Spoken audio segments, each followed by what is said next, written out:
Letters of John Nelson Darby, Volume 1, Letter 16E, of 1031.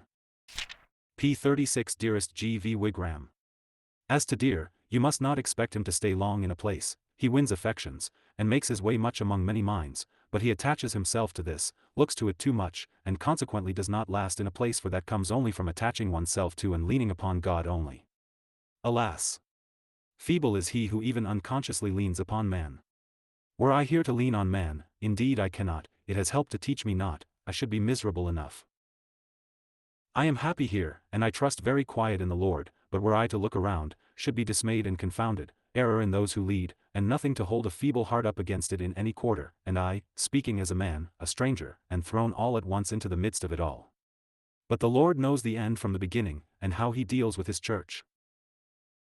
I had broken up from Geneva, where, through the Lord's mercy, though in all possible weakness, I had a share more or less in all the happy work and intercourse of the place, such as the poor Church of God affords to feeble faith now, and was pleasing myself, I hope not after the flesh, that I should soon turn my face towards my old work in England, and what God in his goodness has prepared for me there, and indeed, I long much, the Lord knows, to be on my way thither, or rather at work there. When I find myself suddenly arrested in my course by what is purely a trial of faith, where, speaking as a man, if blessing I should have no thanks, and another in whom I have no full confidence, though I trust one am mistaken, would externally step into the fruit, and where the canker, through human affection and ignorance and want of faithfulness, has eaten so wide and deep, that as a human judgment it is pure faith, and with the form of good and holiness, when it was so wanting, that the claim justifies itself in almost all consciences, and I turn into a lodging alone tomorrow, knowing none here but those who now are almost all await, and that I have a sort of responsibility for drawing after me. But this is all well, it is my lot, and I bless God with all my soul for it too, and in this sense, little it may be to suffer for him, only may I be faithful. Probably, almost ere this reach you, something will have manifested itself as to the position of things here, and the Lord, I trust, will give his showers and more blessing than before. I feel happily stayed on him as to the conscience of my position. All the pastors of the so-called churches, I abhor the name now, stood aloof, and let the wolf do what he might. As I said, did I not lean on the Lord, my heart would sink within me, and I should be ready to say, am not I wrong thus to care for them all, instead of letting them all ruin themselves? You have no idea of the patience which this country demands. There was plenty to try sometimes in England, but it was play compared to this.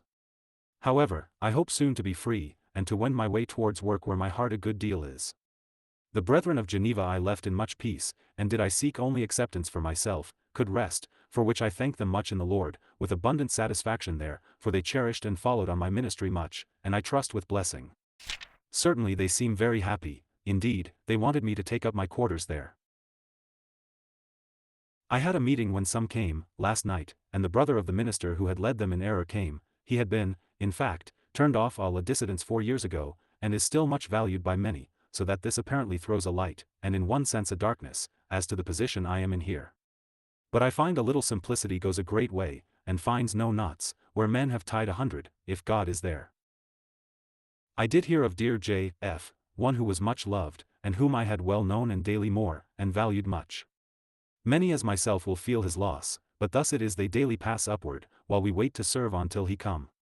I must close. Ever in affection. Lausanne, March 23, 1840.